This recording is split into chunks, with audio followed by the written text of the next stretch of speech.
Loud and clear. Alright, let's start this off with me asking you questions. Why would you ever want to go really fast in E?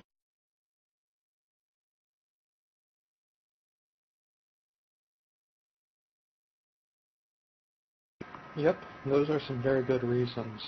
Tackle, getting to the target and getting tackle on the target before it can warp away. It's also important for DD to be able to go fairly fast, especially if the target that's been tackled is on the grid. Kiting is something that hasn't been mentioned here yet, but that's a very successful tactic that's often used against the unit. Bookmarks. You don't need to go really fast to make bookmarks, but it can be very helpful. It's really boring if you have to just slow boat out there or just keep warping at 100 to your last bookmark.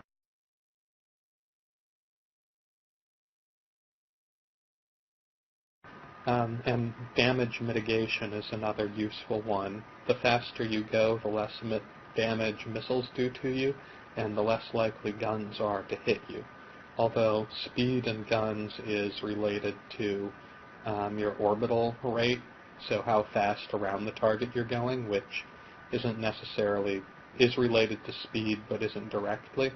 So if you're orbiting at 100 km, even if you're going 5k a second, your orbital speed is pretty slow, and the sniper can still hit you.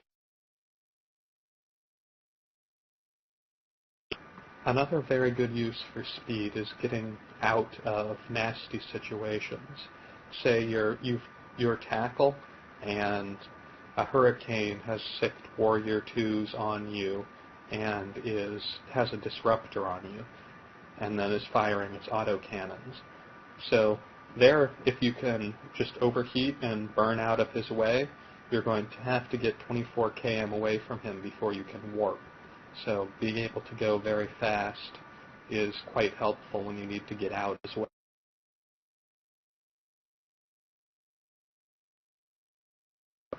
So alright, if that's enough introduction, let's move on to skills. So in Eve, there's only 4 skills that directly affect the speed and maneuverability of your ship, which I personally have trained to 5, and I think it's a very good time investment once you have a little bit extra time, because they affect every single ship and are useful in pretty much every part of Eve. Like, for example, even for PvP, speed, or PvE, speed can be very useful.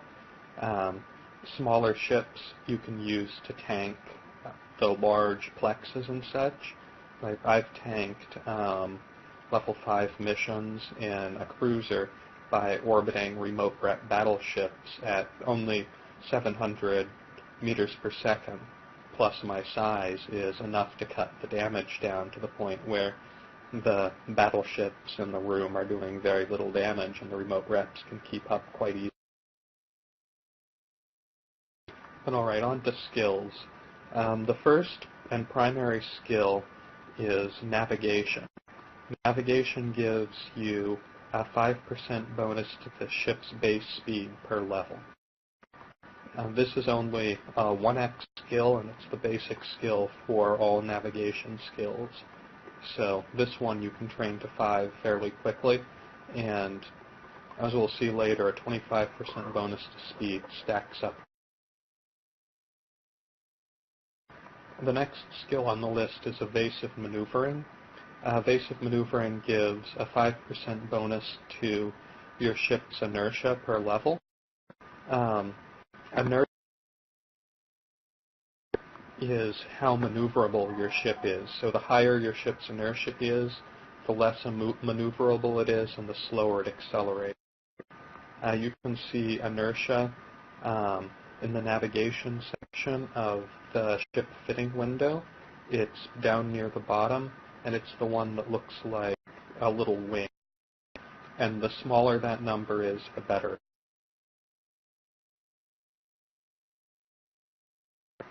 The next skill is Spaceship Command. This skill isn't in the navigation window, but it also gives a 2% bonus per level to the inertia modifier, so it reduces by 2%, and it's in the Spaceship Command. All of you probably have it at least a 2 to 4. And although it doesn't give as big of a bonus as Evasive Maneuvering, it's a lower level skill and is quite worth training up. You need it to get into some advanced ships as well. So the final direct effect skill, and the most bothersome to train, but the one that gives the biggest speed boost, is acceleration control. This gives a 5% bonus to Microwarpdrive and Afterburner speed boost. Well, I guess in the end it gives the same bonus as navigation, but it's another one. So this means that if you have acceleration control to 5, your Microwarpdrives, instead of giving you a 500% bonus to speed, will give you a 625% bonus to speed with the same penalty. Well, looks like there was a nice fight going on in Overdrive. Alright, anyway, so are there any questions about those first 4 skills?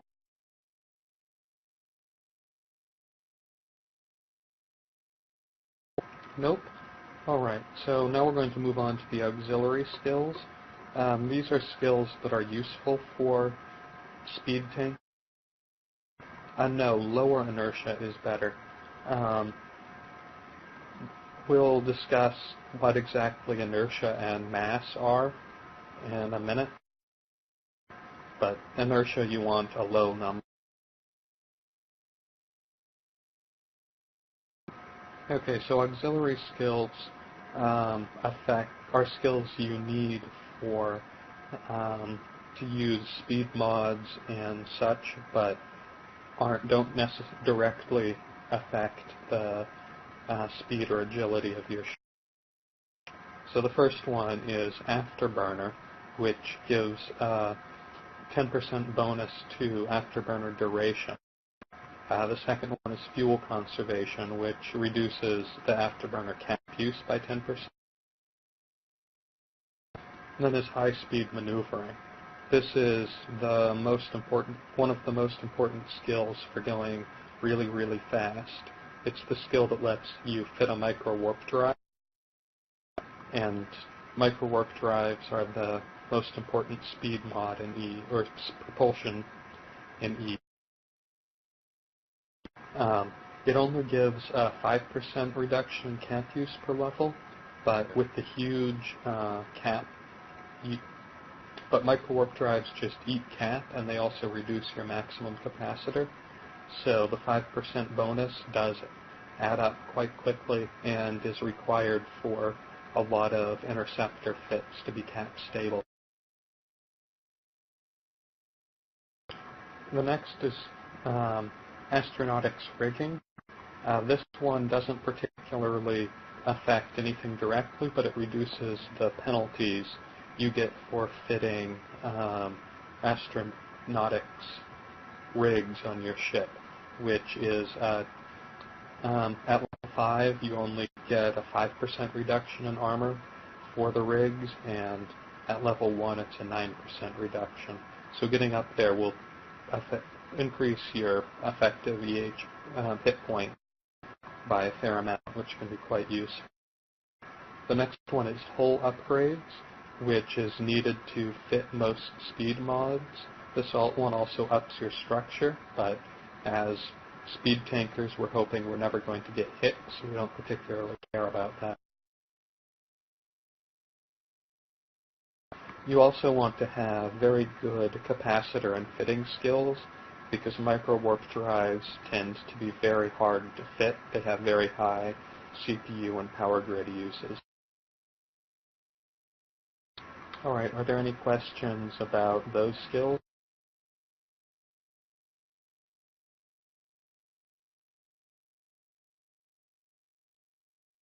Oh, and I forgot to mention Advanced Spaceship Command and Capital Ships.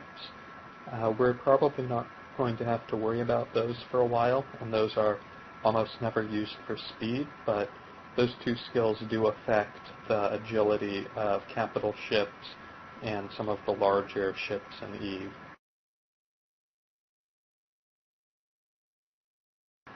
Getting all of the skills that affect speed to 5 is very useful, but it's not necessary. If you want to go really fast, it's going to make a big difference. So if you plan on flying an interceptor frequently, I'd suggest that it's worth your time. But if you just want to putter around, getting them to 4 should be high enough.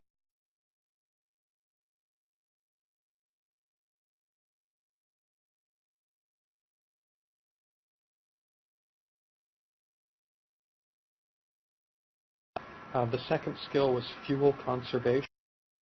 Or do you mean the second skill in auxiliary or the second skill in direct effect skill?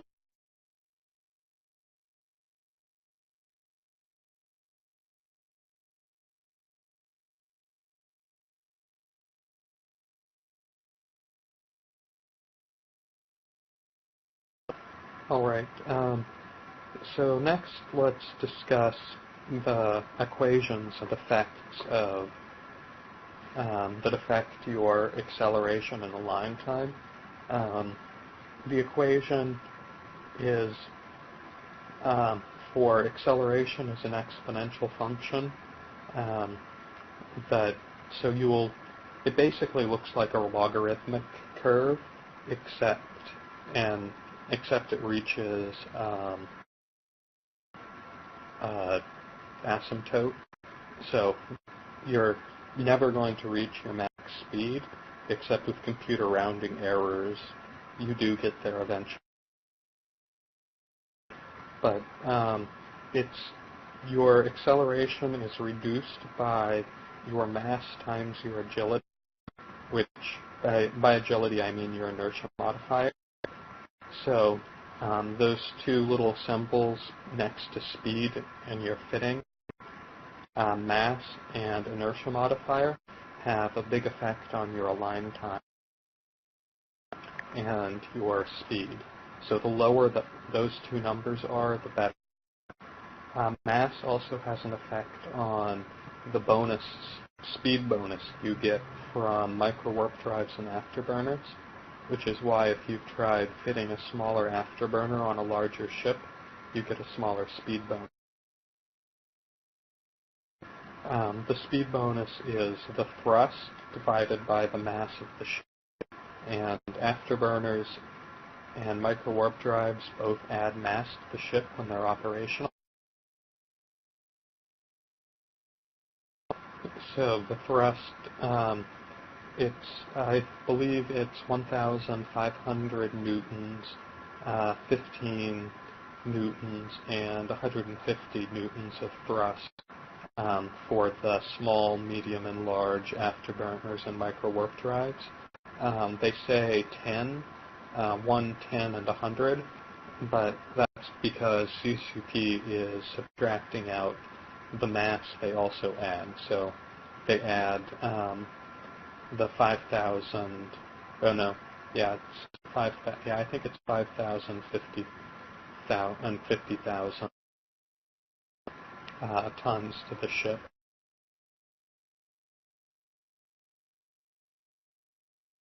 Or kilotons. So it means that if you do manage, however, to fit a larger prop mod to the ship than the one that the ship's designed to fit hold, you'll get an even larger bonus because the thrust will be so much larger than the mass of your ship. Your ship will just go flying. It's like, for example, if you stick a battleship-sized Afterburner on the Drake, you can get a Drake that goes over 1K a second running an Afterburner. But of course that uses up about half the Drake's power grid. Right, and I'll also post my class notes at the end of the lecture so you can actually see what the equations are. I don't think you'd get too much if I just read them off of a piece of paper.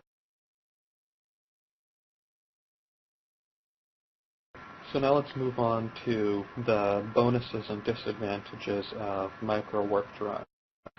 Microwarpdrives give a 500% bonus to the ship's max speed. Remember, this is either reduced or increased by the ship's mass. So, like for example, the Dramiel, which was mentioned in class earlier, has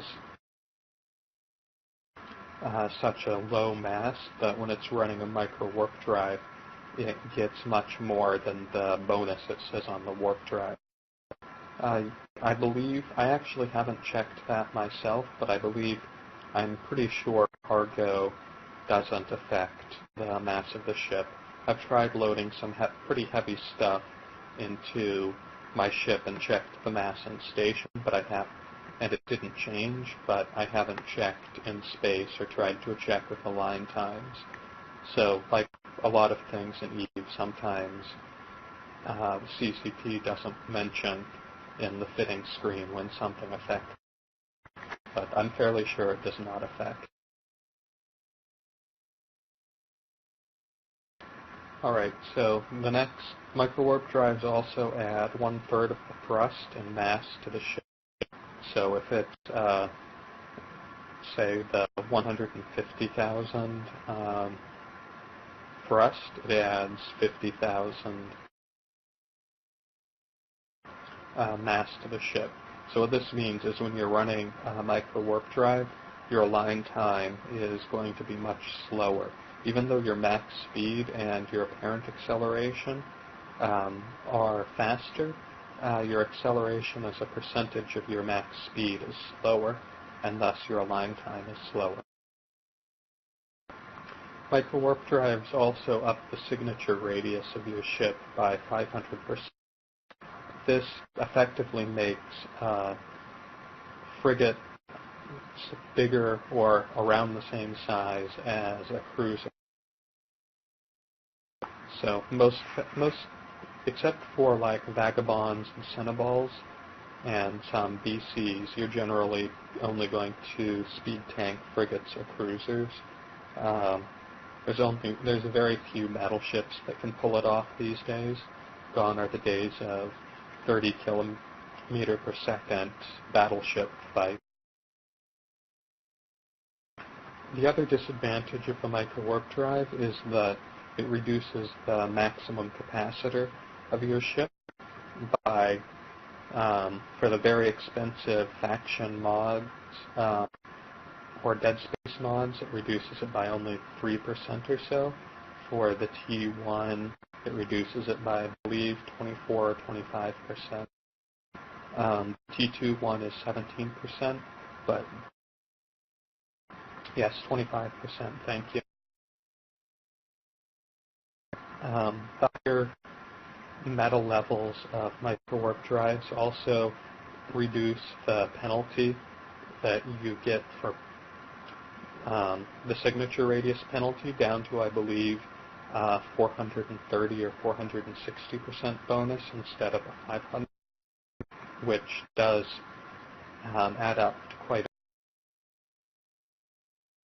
I mean, especially this Microwarpdrive sounds sort of like only useful for mobility, but it is very useful for speed tanking, especially if you have high acceleration control, because with high acceleration control it'll be adding around 625% speed instead of 500 with only a 500% acceleration. So in that case, it can actually be, you'll be taking less damage and getting hit less often when you run your Microwarpdrive, as long as you're orbiting or against missiles, just move. The problem here is if you try and turn or align when somebody is shooting at you, then you're going to start getting hit without any of your speed reduction, but still with the 500 radius. So your frigate's going to be taking damage as if it was a cruiser. Alright, Afterburners. Afterburners are much cheaper to run than Microwarpdrives. They're much easier to fit. They don't have the capacitor penalty or the signature radius penalty, but they don't increase your speed by nearly as much as a microwarpdrive. Afterburners give 200 to, I think, 150, 154% bonus to speed, depending on the meta level. This is different than microwarpdrives, which all give the base 500% bonus. So using Tech 2 Afterburner will give you more speed boost than the Tech 1 equivalent.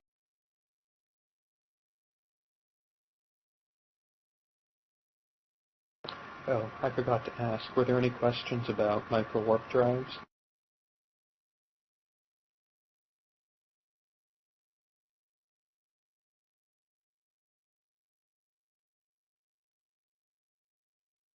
Alright, so continuing with Afterburners. Again, Afterburners are divided into different sizes for different sized chips.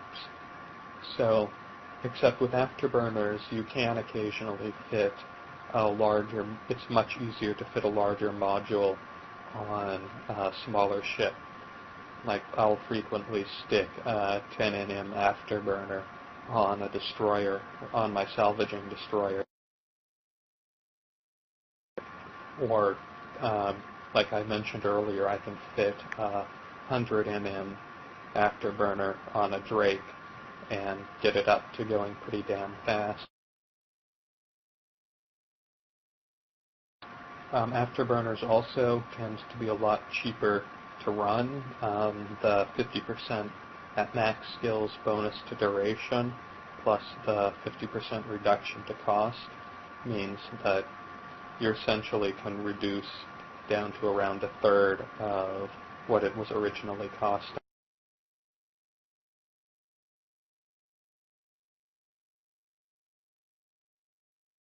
Alright, so are there any questions on Afterburners?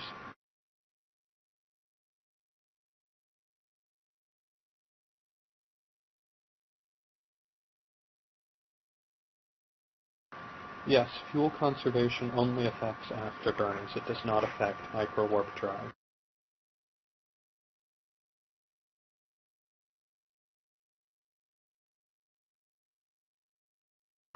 Alright, so now I should talk a little bit about dual prop. You may have seen dual prop talked about in the fitting sections of the forums or occasionally in some of the channels. That's when you fit both a Microwarpdrive and an Afterburner. So it's a very popular fit on Dramules as well.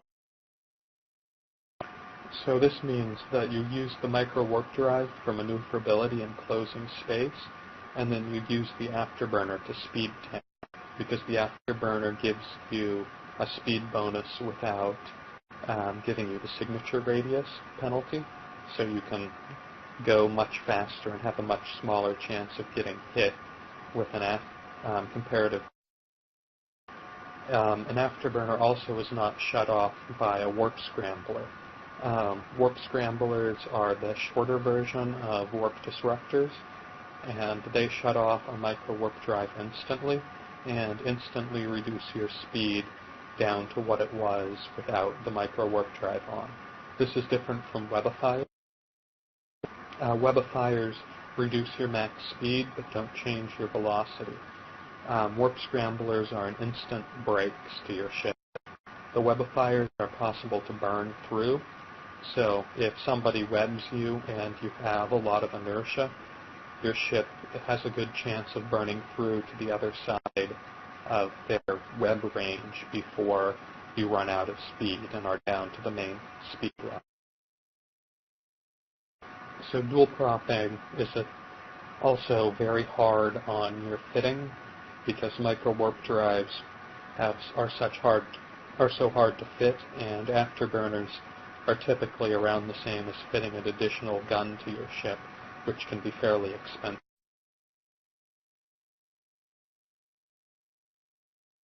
So, are there any questions on dual propping?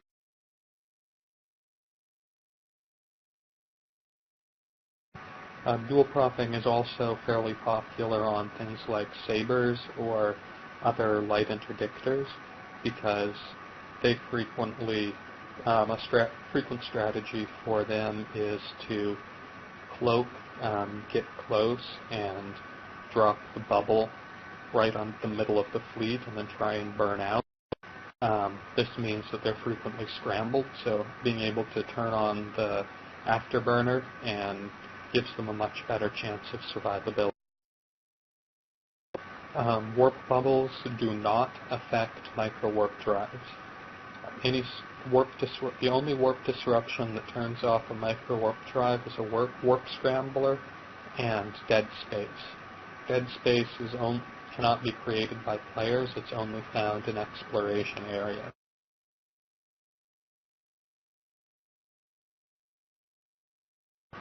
Alright, so now it's time to move on to the meat of the class, the rigs and modules.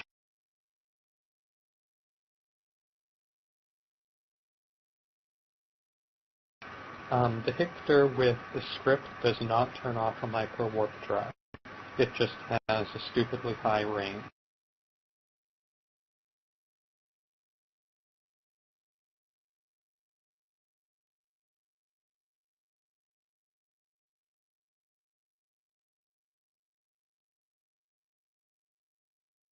Yes, a microwarpdrive only adds signature radius when it's active, and both the microwarpdrive and Afterburner only add their mass penalty when they're active.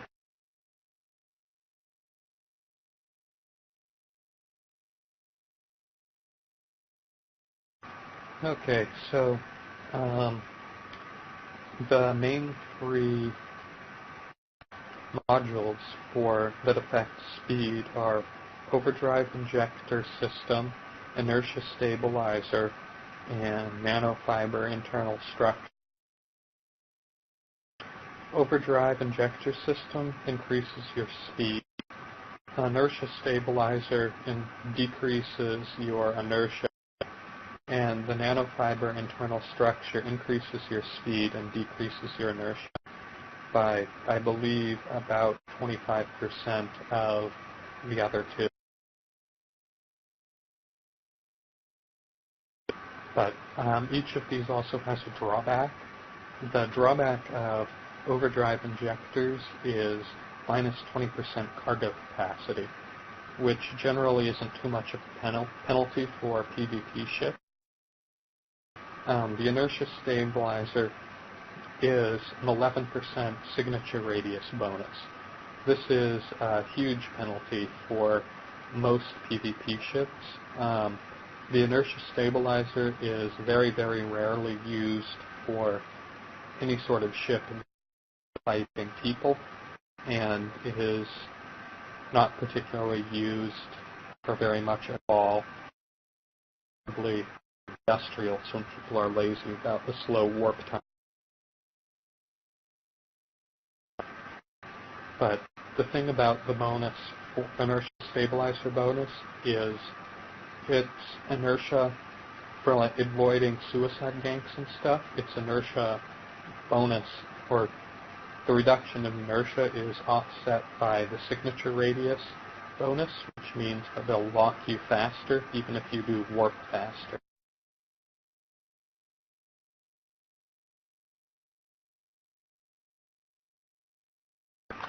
Nanofiber Internal Structure, famous and popular item in EVE.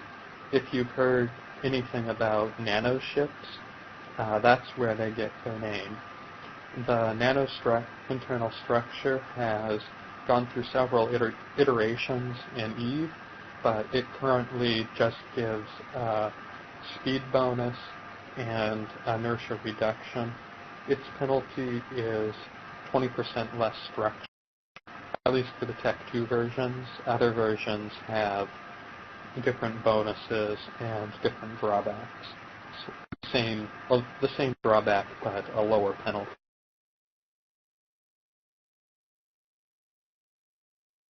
And everything I'm talking about here is the Tech 2 version, which for most modules and such you'll generally be, or for speed modules, you'll generally be using the Tech 2 version because they're fairly easy to train. So are there any questions about those three modules?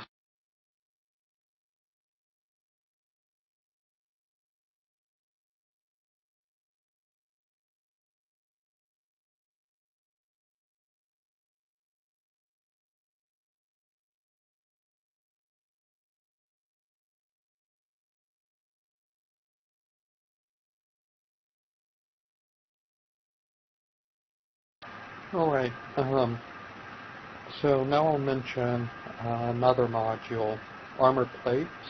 Armor plates increase the mass of your ship, so they effectively reduce your align time and how fast your ship, or how agile your ship is. They also reduce the bonus that you get from Microwarpdrives and Afterburners.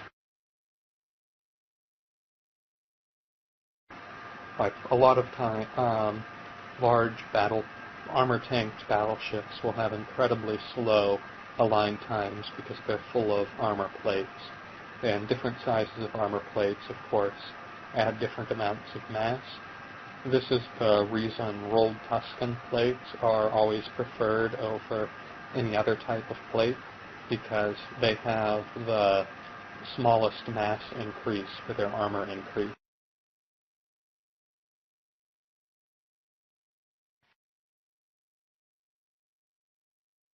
Alright, on to rigs. As I mentioned earlier, the drawback of rigs is reduced by the astronautic rigging skill, and it's from 10% to 5% reduction in your armor. So there's three main rigs that affect speed. The auxiliary thrusters, which are effectively overdrive injectors, low-friction nozzle joints, which reduce your inertia, and polycarbon engine housings, which are the nanofiber version of rigs. So the thing about rigs is they tend to have a much lower effect than the modules, but because E stacks multiplicatively, they still can be useful with modules. Although all speed mods do get stacking penalties.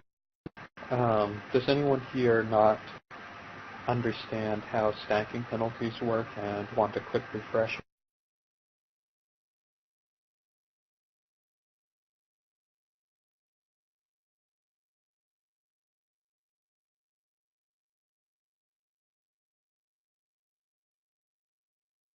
Alright, so stacking penalties, any module that in its description says it has a stacking penalty,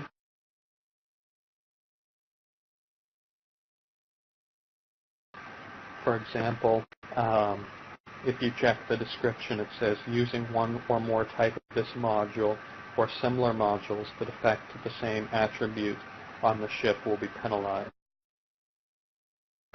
So this means any module that affects your speed, in this case, will be reduced by a percent based on how many of them you have fit to the ship. So I believe it's 87 for the second highest bonus you have to speed is reduced by 87 to 87%, not by 87%. And then the third one is reduced to 54%, and the fourth one is reduced to 28%, I believe. So as you can see, stacking modules, the penalties add up fairly fast to the point that it's generally not worth fitting more than 4 of a module that affects one attribute on a ship.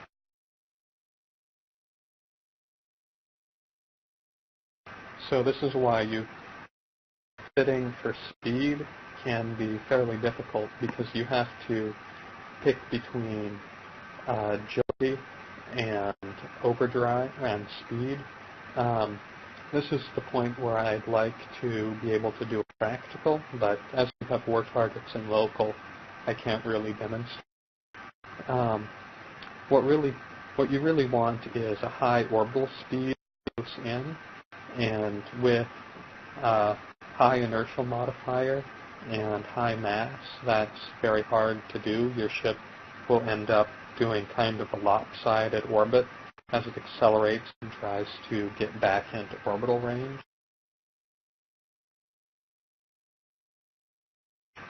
Thank you.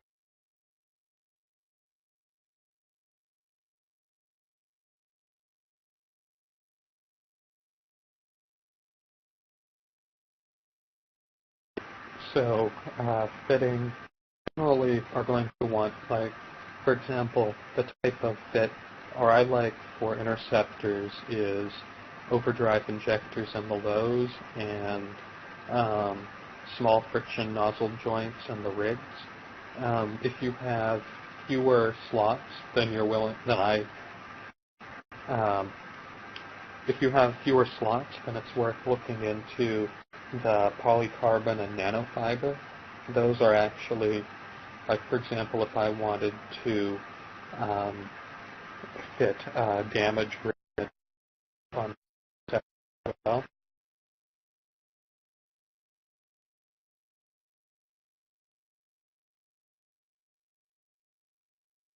for a larger added bonus for both attributes, but a smaller specific one.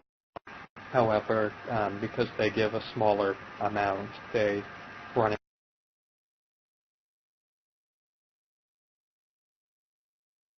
fast.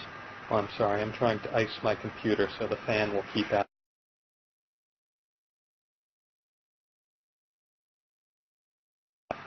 So, I guess for the practical part of this, you're all going to have to play around with it on your own, but I would suggest grabbing yourself some overdrive injectors, nanofiber internal structures, and maybe even some inertial stabilizers, and grabbing a frigate with Afterburner and Microwarpdrive on it, and just fooling around in space. Try setting up a can and learning how far in you can orbit while keeping up a good velocity. Are there any more questions about this? I think I'm just about out of material except for the practical.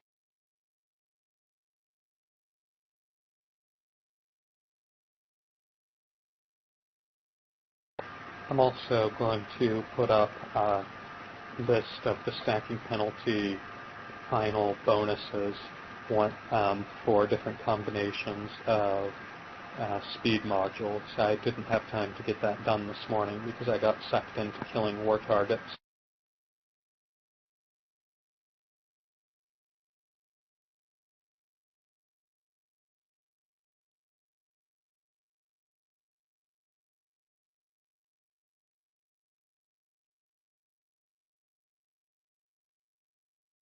Alright, so if there's no questions, class is dismissed, and let's go see about fighting some war targets.